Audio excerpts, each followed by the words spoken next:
The last set of security procedures I want to talk about today have to do with ways of testing voting machines on election day during the in the polling place. Can we and can election officials accurately detect if there is some kind of fraud going on in the machines? So there's several elements of these kinds of election day tests that are usually written into election procedures, and some of them are basically legacy items that come from the days of mechanical voting machines and even paper ballots. One of these is the idea of a zero tape. So at the beginning of polling, before any votes are cast, a DRE voting machine will usually be made to print a tape indicating that there's 0 votes in it to begin with. Now, this could be helpful to detect procedural error if the officials somehow forgot to reset the machine from the last election. But it's not going to be very good at preventing fraudulent software, vote-stealing software in the machine from operating, because the machine can just print whatever it wants.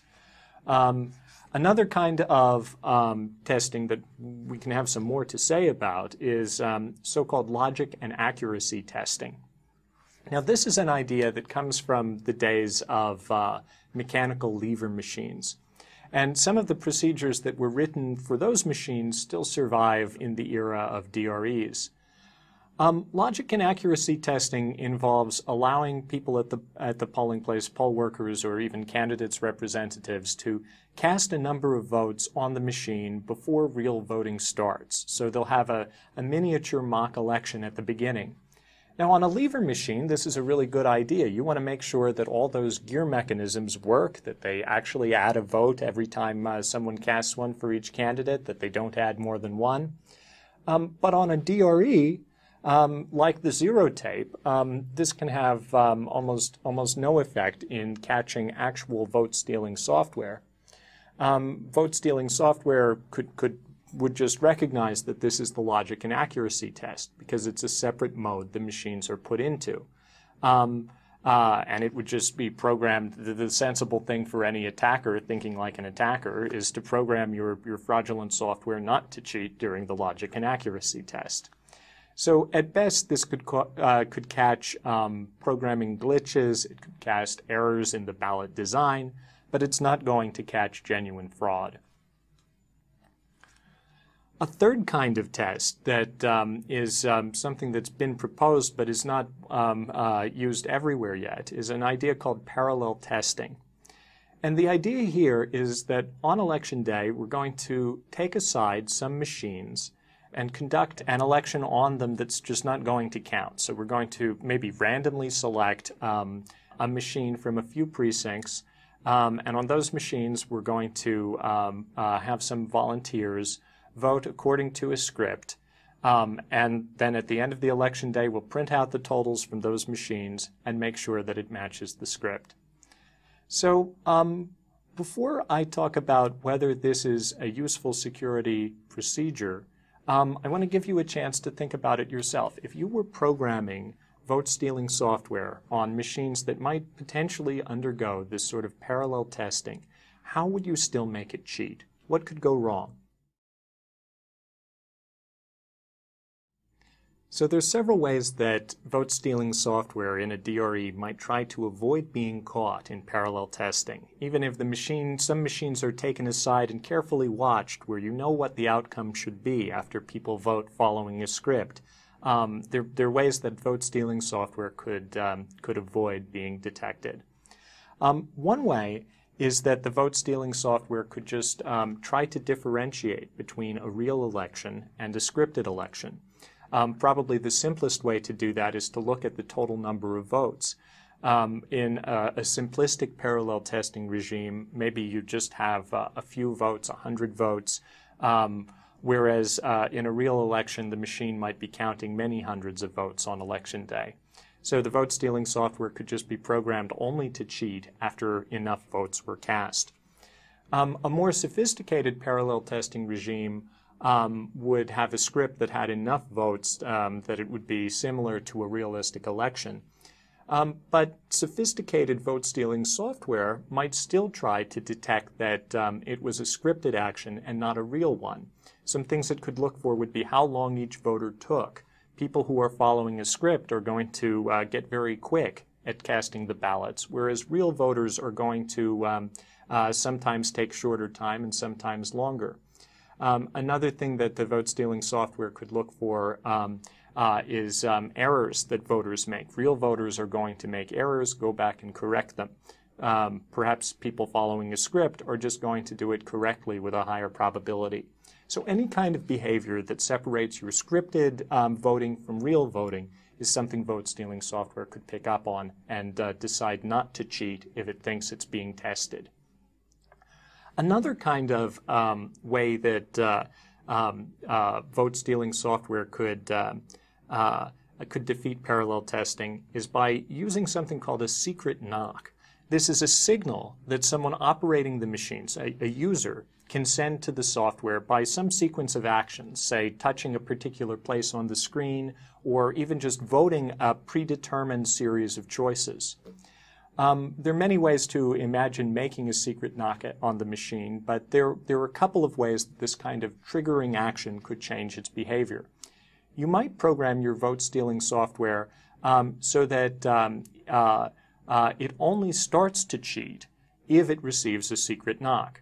So then you just have to have one person, one conspirator, go and vote on each machine in order to enable the fraudulent process. Another way is if you have conspirators who are some of the testers, there could be a secret knock to tell the machine not to cheat.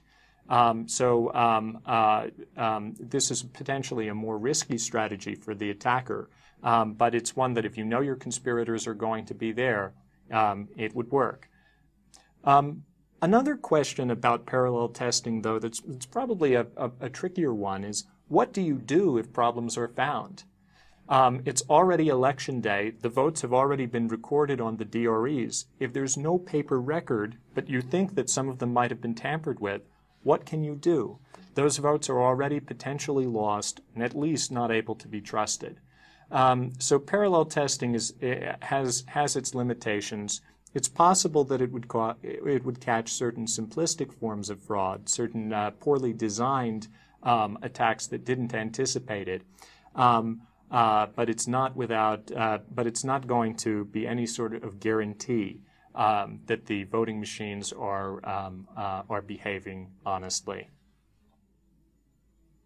So we've talked about a lot of election procedures today that are important for security, where and if these procedures aren't followed correctly, and if they're not followed exactly, that's going to create a possibility for fraud to be committed or a potential for votes to be corrupted or lost.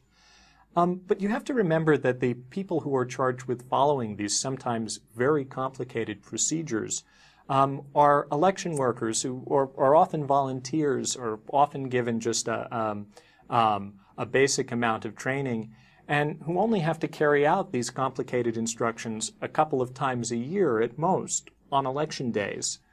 We know that people aren't great at following complex instructions to the letter. So what are the odds that election officials and election poll workers are going to make some mistakes? It seems like it's just human nature. We've had some evidence of the rate of error, and I can give you just a few data points on that come from a recent study in which some computer scientists looked at the electronic logs maintained by DRE voting machines in 14 counties from South Carolina. And these logs noted different kinds of events, and they gave the researchers some insight into the rate of procedural error. So poll workers made quite a few mistakes across these counties. About 2% of the machines from 7 of those counties, the researchers found, had never had their votes uploaded, and so the votes weren't part of the final count. People just forgot a crucial step in tallying the votes. In some machines across 7 of those counties, there were other important errors. The touchscreen displays weren't properly calibrated. In 11 of those counties, there were machines that had been opened and then closed in an incorrect way. This is another possibility that introduces potential security implications. So the picture isn't very good. Some fraction of machines are going to have procedural errors committed. The question is, can we come up with sets of procedures, sets of cross-checks that are going to keep these rates to a minimum, because it's only human nature that some errors will occur. When problems do occur, whether they're the result of human error or just potentially suspicious anomalies like a few broken seals, a few inconsistencies in review screens or VVPAT tapes, the question is, will those problems be recorded? Will they be reported? Will they be reviewed? Will anyone notice if there's a pattern across a larger jurisdiction or state? This is one of the last procedural component I want to mention, but it's a critically important one, that there be some mechanisms in place for reporting and explaining any kind of pattern of error that's happening. First, this is the only way we'll be able to correct problems with the procedures. To debug that process requires some kind of widespread noticing and correlating of problems. Second, though, problems that are low probability but widespread are the best indicator that something's wrong with the technology. That may be the only way we have to observe that there's some bug or even some attempt at fraud happening below the surface. If someone's building a piece of vote-stealing software, for instance, a virus that spread to the DREs across the state, they might have tested it to the best of their ability, but not gotten it completely 100% right. Maybe on a few machines, it's going to create some kind of glitch, some kind of observable problem. But the problem is, if no one is reporting, recording, and correlating reports of problems, the chances are slim that anyone's ever going to notice that something is wrong. This kind of vigilance is the price of security, especially with electronic voting machines. And so it's critically important that election procedures have error tracking and error reporting as part of the electoral process.